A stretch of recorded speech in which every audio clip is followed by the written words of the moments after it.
Eh bien, ça fait très plaisir d'être devant vous et avec vous ce matin. Et donc, je vous invite à ouvrir vos Bibles au livre de Daniel. Daniel. Ah, j'entends des échos. Ah, c'est bien, c'est ça que quelqu'un a dit. Ah, c'est bien, oui, c'est bien, c'est un livre formidable. Donc, le livre de Daniel, chapitre 1. Donc, je ne sais pas combien de temps vous passez à lire vos Bibles. La mienne est en train de tomber en lambeaux, mais c'est parce que ma vie est intacte. Et donc, si Michel, tu as une autre Bible pour moi, ce serait super. Je te donnerai l'argent parce que là, j'aime bien ces petites Bibles comme ça. Vous pouvez partir avec ça et apprendre à lire la Bible tous les jours. Ça peut être bien. Daniel, chapitre 1. Nous allons lire quelques versets au début de ce livre. Vous savez comment trouver Daniel? C'est facile si vous avez un téléphone. Hein, vous avez un... Donc, Daniel. Bon, vous y êtes? Ok, Daniel 1, verset 1. La 3e année du règne de Joachim sur Juda, Nebuchadnezzar, le roi de Babylone, marcha contre Jérusalem et en fit le siège. Le Seigneur livra entre ses mains Joachim, le roi de Juda, et une partie des ustensiles de la maison de Dieu. Nebuchadnezzar emporta les ustensiles dans le pays de Shinéar, c'est-à-dire Babylone, c'est la région de Babylone, dans le temple de son Dieu. Il les mit dans la maison du trésor de son Dieu. Le roi donna l'ordre à Ashpenaz, le responsable de ses eunuques, donc c'est un haut fonctionnaire, de faire venir quelques Israélites du sang royal ou de famille noble. Ce devaient être de jeunes garçons sans défaut physique, beaux, doués de perspicacité et de sagesse, instruits et intelligents, capables de servir dans le palais du roi. On leur enseignerait la littérature et la langue des Babyloniens. Le roi leur réservait pour chaque jour une portion des plats servis à sa table et du vin de ses banquets. Il voulait les former pendant 3 ans, à la suite desquels ils entreraient à son service. Il y avait parmi eux des Judéens, Daniel, Hanania, Mishaël et Azaria. Le chef des eunuques leur donna des noms. À Daniel, celui de Beltsatsar, à Hanania, celui de Shadrach, à Mishaël, celui de Méshach, et à Azaria, celui d'Abed-Nego. Ici, donc, on a 4 jeunes qui affrontent un monde très différent à celui qu'ils avaient connu récemment.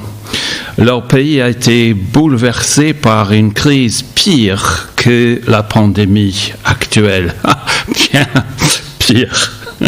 Tout est en train de s'écrouler. L'économie, les institutions culturelles, la culture, tout. Et comme beaucoup de jeunes aujourd'hui, Daniel et ses amis doivent se demander, mais quel avenir y a-t-il pour nous dans ce monde nouveau où on a été précipités? Alors, ce livre se situe pendant la période qu'on appelle l'exil, dans les années 500 avant Jésus-Christ, où le peuple de Dieu est enlevé de leur pays et déporté à Babylone. Donc, Babylone correspond plus ou moins au pays d'Irak aujourd'hui. Et le roi de Babylone, Nebuchadnezzar, a envoyé ses armées à plusieurs reprises jusqu'en Juda, c'est les restes du peuple de Dieu, pour essayer d'atteindre la capitale, Jérusalem. Verset 1, il en fit le siège. Et dans le passé, Dieu avait délivré cette ville. Mais ici, pas de délivrance. Verset 2, le Seigneur livra entre leurs mains Joachim, le roi de Juda, est une partie des ustensiles de la maison de Dieu. Et on peut se demander, mais où est Dieu? Parce que si un roi comme ça enlève les ustensiles de la maison de Dieu, du temple où Dieu habite parmi les hommes, et s'il les met dans la maison du trésor de son Dieu, ça veut dire que Dieu est un loser pour lui. Dieu n'a pas été capable de délivrer son peuple. Et on peut se demander, mais où est Dieu donc? Où sont les promesses d'antan? Il n'y a plus de roi sur Juda. Ce livre commence quelques années avant la destruction de Jérusalem. Il n'y a plus de roi sur Juda. Et avec ce qui arrive aux élites du pays, cette génération, c'est pas la génération Covid, mais c'est la génération des exilés, on a pu se demander, mais quel avenir pour nous maintenant avec cette crise que nous traversons? Parce que Dieu avait promis de constituer un peuple qui lui appartiendrait. Et à travers ce peuple, Dieu avait promis de bénir toutes les familles de la terre, jusqu'en Sarthe. Donc, le sort de Daniel et de ses amis, de ses exilés, est primordial pour nous.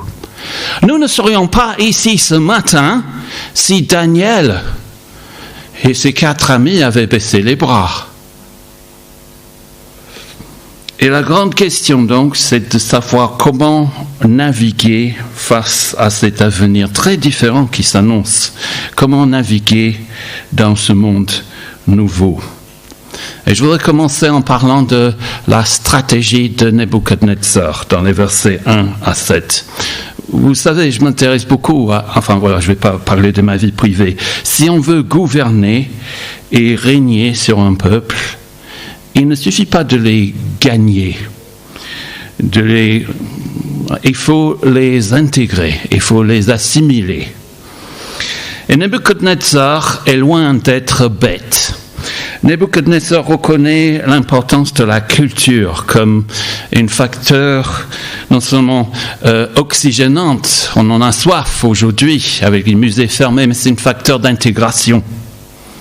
Et donc il dit, Nebuchadnezzar, à son ministre de l'Éducation, « Je veux que tu tries sur le volet la crème de la crème. Et je ne veux que de jeunes garçons, beaux, intelligents, doués, sans aucun défaut. Les gens de bonne famille. Il n'y a pas de place pour les femmes ici. Il me faut donc des gens diplômés des meilleures écoles et trouve-moi cette élite et on les placera dans une grande école reconnue et dont les diplômes ouvriront les portes partout dans l'Empire. Ils vont avoir une bourse très généreuse, verset 5, chaque jour, une portion des plats servis à la table du roi et du vin de ses banquets. Donc ce n'est pas les repas à 1 euro offerts par le Crous en France. Non, il faut... parce que moins ces gens ont des soucis matériels, plus ils pourront se concentrer sur leurs études. Et il faut les inscrire à... plus qu'une licence, 3 années, je veux pour eux un MBA, Master babylonien de l'administration. Et ceux qui vont réussir le grand oral à la fin vont gravir très vite les échelons et devenir hauts fonctionnaires. Et puis le monde leur appartiendra. Et c'est ça les premiers versets que nous venons de lire. Nebuchadnezzar veut qu'ils soient jeunes, pas encore trop ancrés dans leurs coutumes, dans leur religion, dans leurs traditions. Et un élément intéressant, très intéressant dans leur éducation, c'est au verset 4, c'est la fin du verset 4, on leur enseignerait la littérature et la langue des Babyloniens. Donc ça c'est très intéressant. Si tu enseignes les langues, tu sais très bien, c'est pas juste, suffit pas de télécharger la méthode Babel pour faire des achats dans le souk. il faut la littérature aussi, ça fait partie d'une culture, parce que quand on apporte les chefs-d'œuvre des pays ou d'un pays, on assimile ses valeurs, sa culture, son identité, et on est assimilé.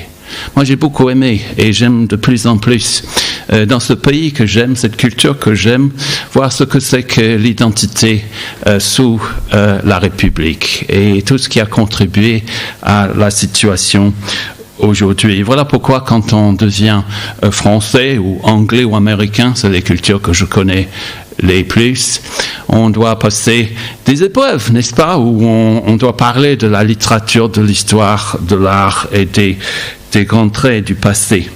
Donc ces jeunes hommes, ils ont des cerveaux comme des éponges pour absorber les valeurs, l'identité, la culture babylonienne à travers cette éducation, ou cette rééducation. Et cela leur donne une idée, n'est-ce pas, de ce qui est acceptable dans cette culture. Jusqu'où peut-on aller dans nos rapports avec le monde qui nous entoure ? Jusqu'où peut-on aller ? Quelles sont les limites ? Eh bien, après avoir parlé de la stratégie de Nebuchadnezzar, nous allons parler du sang-froid de Daniel. On va lire à partir du verset 8. Daniel prit la ferme décision de ne pas se souiller en consommant les plats servis à la table du roi et le vin de ses banquets. Il demanda alors au chef des eunuques de ne pas l'obliger à se souiller.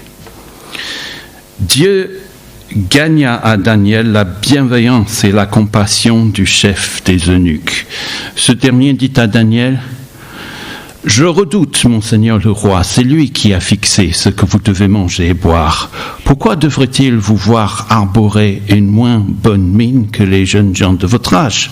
À cause de vous, je risquerai ma tête auprès du roi. » Daniel dit alors à l'intendant, auquel le chef des eunuques avait confié la responsabilité de lui-même, Hanania, Michaël et Azaria: « Fais donc un essai avec tes serviteurs pendant 10 jours, qu'on nous donne des légumes à manger et de l'eau à boire. On examinera ensuite devant toi notre apparence et celle des jeunes gens qui mangent les plats servis à la table du roi. Puis, agis avec nous, tes serviteurs, en fonction de ce que tu auras constaté. » Il leur accorda ce qu'ils demandaient et fit un essai avec eux pendant 10 jours. Au bout de 10 jours, ils avaient meilleure apparence et avaient pris plus de poids que tous les jeunes gens qui mangeaient les plats servis à la table du roi.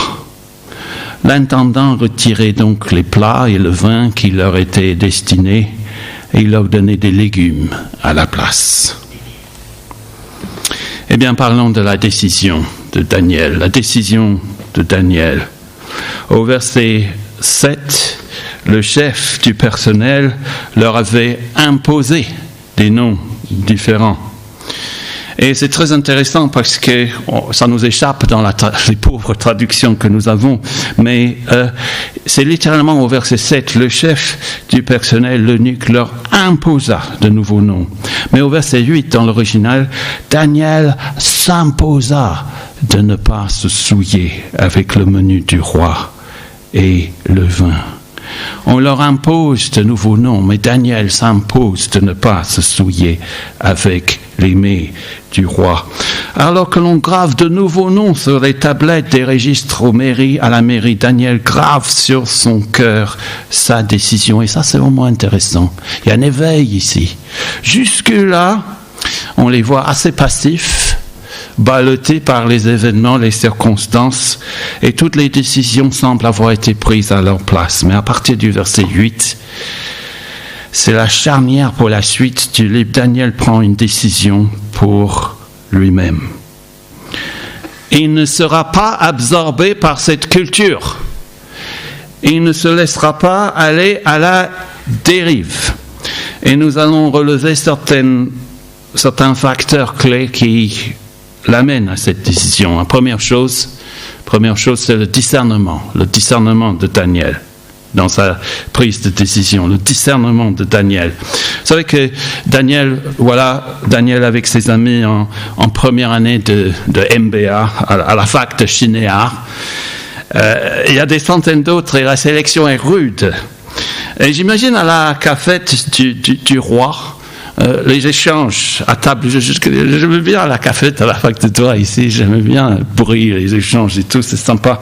Et vraiment, ça devient intéressant quand on discute avec les étudiants. Et j'imagine donc comment les échanges à la cafette sur comment affronter cette culture, ce monde différent, surtout de la part des internationaux qui sont là.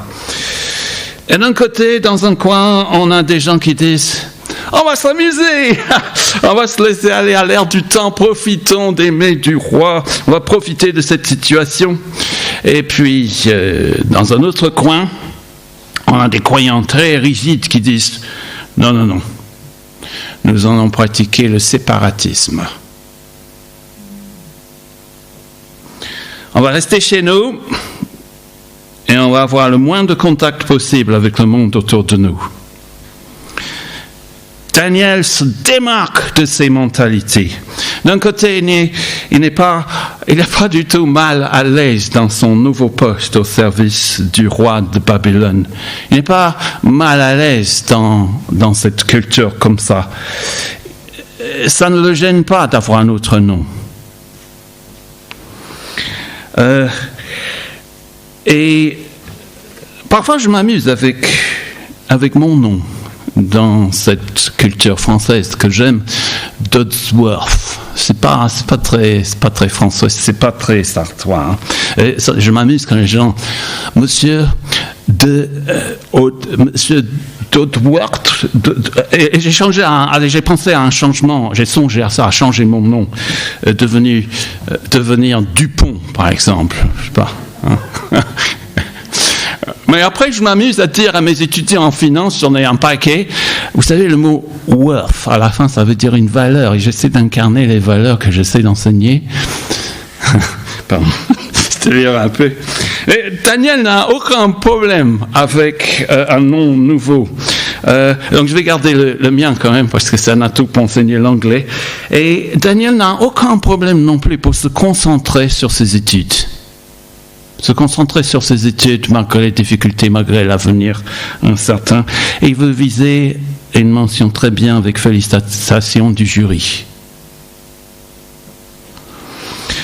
Mais à un certain moment, il place une limite. Il dit stop. On va s'attarder un instant sur son choix de limite. Où veut-il placer le curseur ? Verset 8, Daniel prit la ferme décision de ne pas se souiller en consommant les plats servis à la table du roi et le vin de ses banquets. Il demanda alors au chef des eunuques de ne pas l'obliger à se souiller. Alors pourquoi, à votre avis, est-ce un problème pour lui, cette nourriture dans la cantine scolaire? Nous ne savons pas où est le problème pour lui. Et avant d'être trop catégorique, ça n'a pas l'air d'avoir un rapport avec les pratiques alimentaires des Juifs préconisées dans leurs Écritures. Pourquoi se soucier du vin si c'est cela ? Et ce n'est pas non plus le fait que la nourriture et le vin auraient pu être consacrés aux idoles dans les temples de Babylone. Les idoles sont les faux dieux, les choses qui nous emparent de nous, qui s'emparent de nous, au lieu du vrai Dieu. C'est pas une question d'idolâtrie, parce que c'est la même chose quand il devient végétarien ou vegan, au verset 16. Les saucisses végétariennes qu'il mangeait, ou les burgers véganes, ont dû être voués aux idoles aussi.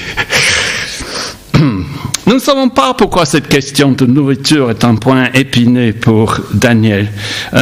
Mais une chose intéressante, on sait très bien dans notre culture, manger ensemble, c'est super. Manger et boire à la table de quelqu'un, c'est un signe de communion avec eux.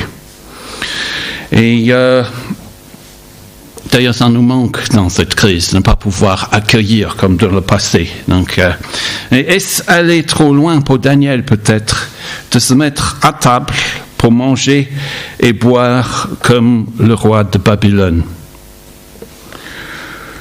Quoi qu'il en soit, Daniel, nous ne savons pas. Mais c'est là où il dit, c'est trop. Il faut que je prenne position publiquement pour le seul vrai Dieu. Et c'est la même chose pour nous. Quelque part, nous devons décider de prendre position pour Dieu, là où on est, tous les jours. Parce que nous avons une mission pour le bien de ce monde. L'avenir en dépend. Non pas juste le nôtre, mais celui du pays et du monde. Et Daniel se comporte avec beaucoup de respect envers les autorités. Après avoir parlé de son discernement, parlons de sa discrétion, la discrétion de Daniel. Il est très diplomate. Daniel est très diplomate. Il ne commence pas à tweeter des babillages sur les réseaux sociaux de Babylone.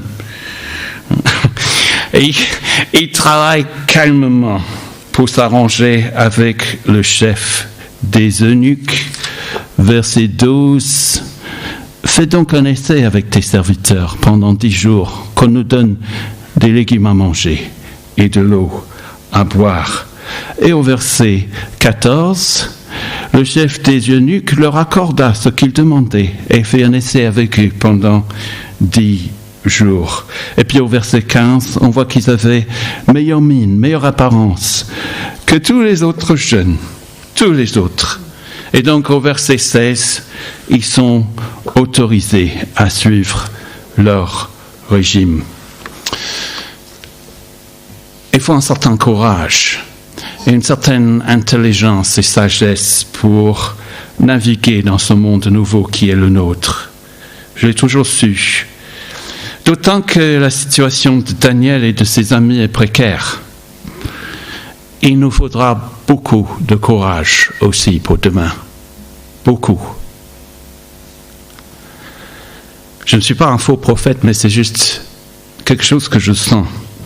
Et donc je vais nous poser la question, d'où vient le courage de Daniel? Et est-ce qu'on peut développer ce genre de courage quand tout s'est écroulé, ou presque? Ce courage qui s'exprime avec discernement, qui manifeste du discernement, de la discrétion. Vous savez que beaucoup dépend des parents. Beaucoup dépend des parents. Beaucoup dépend du milieu où on est élevé. Je ne suis pas du tout en train de parler de ce que la société caricature comme des valeurs bourgeoises et surannées traditionnelles. C'est pas du tout ça. Il faut découvrir cette culture biblique et la vivre aux yeux de nos contemporains. Ces jeunes ont grandi. C'est sûr qu'ils sont de bonnes familles. Ils ont pu être peut-être élevés dans le palais du roi de Juda. Ces jeunes ont grandi sous l'influence d'un des derniers grands rois d'Israël, le roi Josias. Donc, le roi Joachim mentionné au verset 2, c'est plus ou moins le successeur de Josias, 3 mois après le décès de Josias. Mais Josias, il avait restauré le temple. Josias avait réformé le pays. Il avait lutté contre la corruption endémique. Il avait restauré la fête nationale. Et tout ça, pendant l'enfance de Daniel et de ses amis, il avait restauré la fierté au pays. Et puisque comme ces jeunes sont issus de la noblesse et que certains pensent qu'ils ont pu même grandir dans le palais de Josias, comme le verset en début de Daniel laisse entendre, eh bien, le courage de Daniel a pu être inspiré par la vie de gens exemplaires comme Josias. Ce n'est pas sur TikTok. mais plutôt dans le Big Book, je pense que. Mais beaucoup dépendent des parents. Beaucoup dépendent des parents. Moi, je vois avec les jeunes, je peux voir l'origine. Je ne vais pas dire ce que c'est que. Je vais parler du milieu. Beaucoup dépendent du milieu. Comment est-ce que l'on élève nos enfants? Beaucoup dépendent des grands-parents aussi. Comment est-ce qu'on s'occupe de nos petits-enfants? Est-ce qu'on les met devant les écrans? Est-ce qu'on les met devant des jeux vidéo? Ou est-ce qu'on échange avec eux? Est-ce qu'on joue avec eux? Est-ce qu'on passe beaucoup de temps avec eux à leur lire des histoires avec une cohérence, un début, un milieu et une fin, selon la sagesse des Grecs, Aristote? On oublie tout ça. Est-ce que toutes nos interactions avec nos enfants, nos petits-enfants sont saturés par des principes bibliques? Je ne parle pas de lavage de cerveau, je parle d'une manière de vivre qui est un exemple. Parce que tout l'arrière-plan de Daniel a pu façonner quelqu'un qui est prêt à aller à contre-courant. Et ces gens-là n'arrivent pas de nulle part, on ne les fabrique pas. Sa priorité à la fac, c'est la pureté. Sa priorité, c'est la pureté, c'est pas le succès. Oh, il va réussir, mais c'est pas le succès.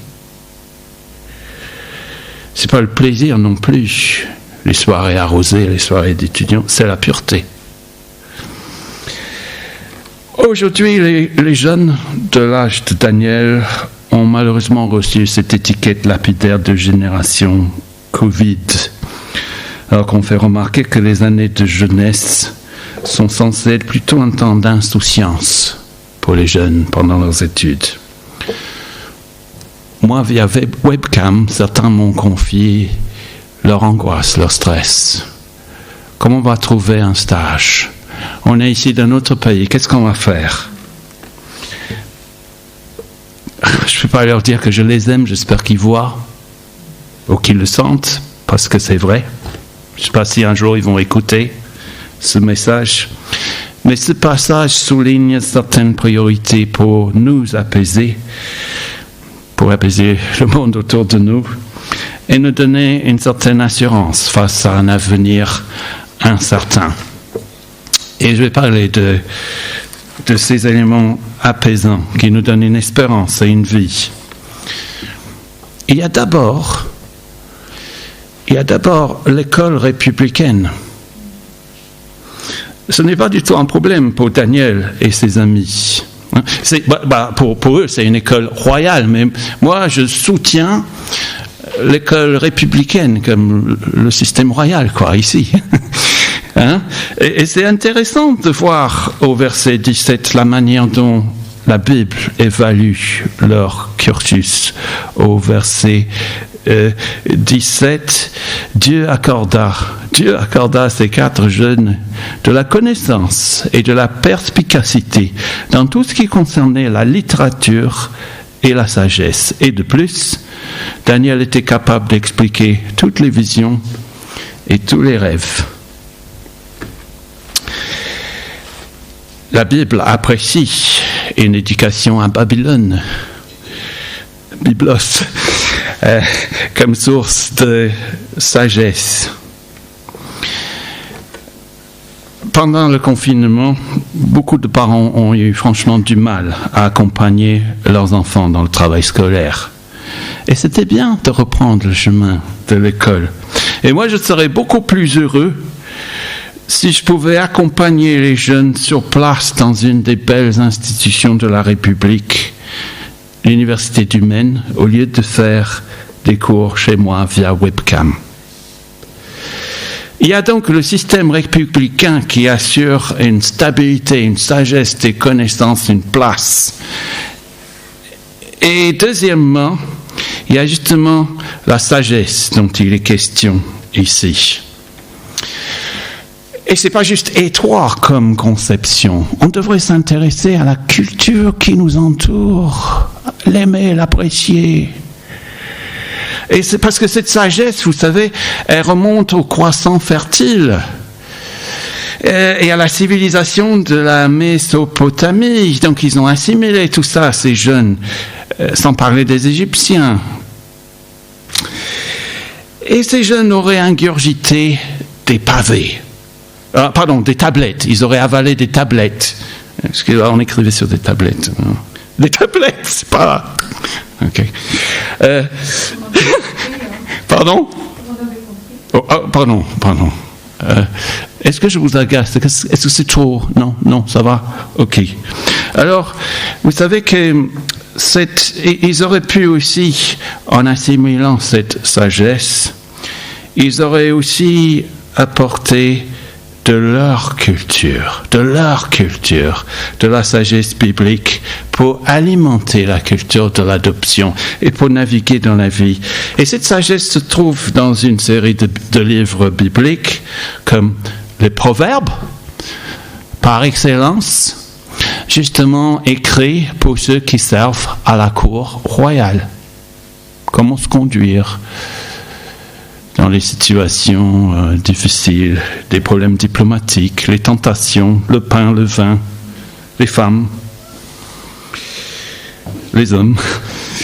Et d'autres livres comme Ecclésiaste, Job, pour les souffrances.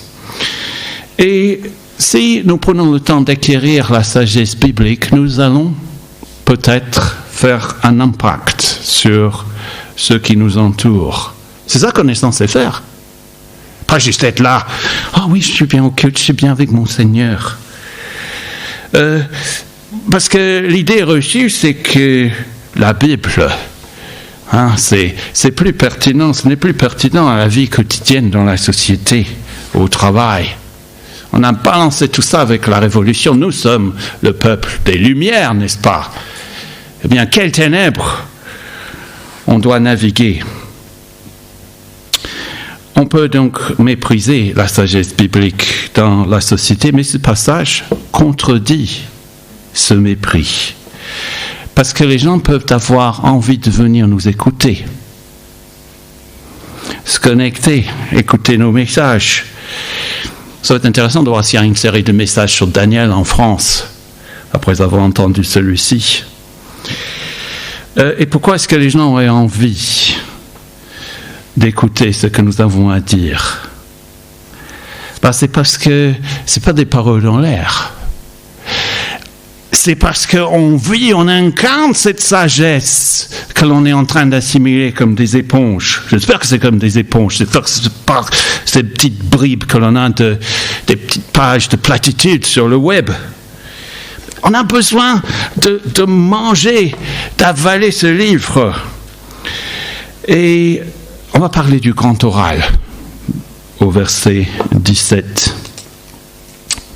Daniel accorda à ces 4 jeunes de la connaissance, de la perspicacité dans tout ce qui concernait la littérature et la sagesse. De plus, Daniel était capable d'expliquer toutes les visions et tous les rêves. Et au moment fixé par le roi pour qu'on les lui amène, le chef des eunuques les présenta à Nebuchadnezzar. Le roi discuta avec eux, et parmi tous ces jeunes gens, il n'en trouva aucun comme Daniel, Hanania, Misaël et Azaria. Ils furent tous donc admis au service du roi. Sur tous les sujets qui réclamaient de la sagesse et de l'intelligence et sur lesquels il les interrogeait, le roi les trouvait 10 fois supérieurs à tous les magiciens et astrologues présents dans tout son royaume.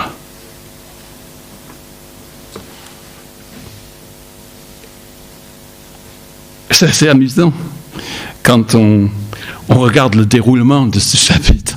Parce qu'au début, tout début, on les voit, ces jeunes, comme des captifs, asservis venant d'un royaume vaincu. Mais à la fin du chapitre, ces mêmes captifs, les voilà dans le Saint des Saints, en présence du grand roi, à la tête du pays. et il les trouva 10 fois supérieurs à tous les magiciens, les astrologues dans son royaume. L'original dit qu'ils avaient 10 doigts de plus. Ils faisaient plus de leurs mains que les 2 mains un homme en valait 10 ou 5. Je vais terminer, je veux parler rapidement. Je veux parler de l'espérance pour l'avenir. Je veux parler de l'espérance pour les jeunes, mais je veux parler de l'espérance pour les moins jeunes. Regardez le succès de Daniel, parce que ce passage nous montre un avenir malgré la crise. Il y a un petit refrain qui peut passer sous le radar, qui est perdu peut-être, mais ça arrive à 3 reprises. Une phrase dans ce passage, verset 2, le Seigneur livra entre ses mains le roi de Juda. Et c'est littéralement le Seigneur accorda ou donna au roi de Babylone le roi de Juda. Deuxièmement, au verset 9, Dieu accorda à Daniel la bienveillance et la compassion du chef des eunuques. Et puis au verset 17, Dieu accorda à ces 4 jeunes de la connaissance et de la perspicacité dans tout ce qui concernait la culture. Ça, c'est vraiment encourageant pour nous. Verset 2, c'est comme si c'était la fin. Le Seigneur livra le roi Joachim entre les mains du roi de Babylone. Vous savez que quand le pays de Juda est frappé par la catastrophe, l'auteur veut nous faire comprendre que Dieu est là. Le Seigneur le livra entre les mains du roi de Babylone. Et puis, au verset 9, le Seigneur accorda à Daniel la bienveillance et la compassion. Et il est respecté par le garde des palais, du personnel du palais. Et ça, c'est une bombe à retardement pour l'avenir. Parce que les qualités de Daniel, la sagesse, le discernement, ça nous équipe face aux circonstances angoissantes, inconnues, un avenir incertain. Et puis au verset 17, Dieu accorda à ces 4 gens de la connaissance et de la perspicacité. Eh bien, quand tout semblait être perdu, la culture, tout semblait être détruit, quand la vie ne vaut pas la peine d'être vécue, Dieu est toujours là, en train d'accomplir son plan. Et voici ce que l'auteur veut nous faire comprendre, c'est Dieu qui règne, c'est pas Nebuchadnezzar. C'est Dieu qui fait tourner l'histoire, le temps, les crises, les pandémies et les plaisirs pour accomplir ses projets éternels. Et il y a un avenir pour les jeunes et pour les moins jeunes. Regardez le verset 21. Telle fut la situation de Daniel jusqu'à la première année du règne de Cyrus. C'est qui Cyrus? L'histoire est importante, la culture. Cyrus, il vient au pouvoir, allez, une 50aine d'années plus tard. Cyrus devient roi. Où est Nebuchadnezzar? Oublié, fini. Et Daniel, il a quel âge? À peu près 80 ans, sinon plus. Il y a un avenir pour les personnes âgées. Je n'aime pas les références culturelles de mon pays, mais vous avez entendu parler de ce capitaine de la Seconde Guerre mondiale qui avait 100 ans, marche avec son déambulateur dans son jardin. Tout seul. En premier confinement, il récolte 40 millions de livres pour le système public de santé et il est d'inspiration pour les jeunes.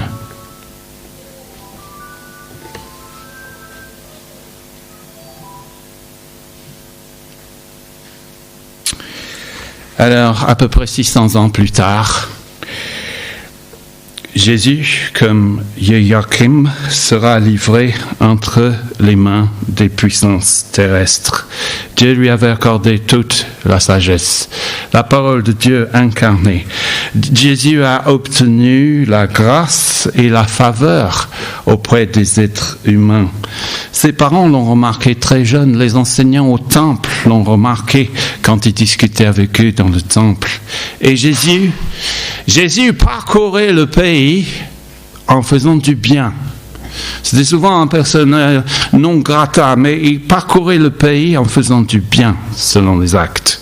Vous savez que Dieu, tout le monde connaît ce verset, Dieu a tant aimé le monde qu'il a donné, il a livré, il a accordé son Fils unique, afin que quiconque croit en lui ne périsse point, mais qu'il ait la vie éternelle. Et c'est pour le monde, ce Fils unique. Nous sommes de sa famille, que nous soyons nés en Irak ou en Irlande. Dieu prévoit le bien de Babylone tant que son peuple y séjournera. Ce n'est pas un problème, cette culture autour de nous. D'ailleurs, Dieu dira à travers Jérémie, enfin il a déjà dit, dans Jérémie 29, je vais vous bénir à Babylone. Je vais faire du bien à la société à travers vous. Et Dieu prévoit le bien de la France et de la Sarthe et du monde tant qu'il y aura des chrétiens. Donc non, les chrétiens ne représentent pas un problème très important pour les autorités en France. Nous sommes là pour faire le bien autour de nous, en prenant position, certes, mais tout en respectant les institutions de la République, en savourant sa culture, son héritage, et en nous comportant avec dignité et sagesse selon les lumières de la Bible. Amen.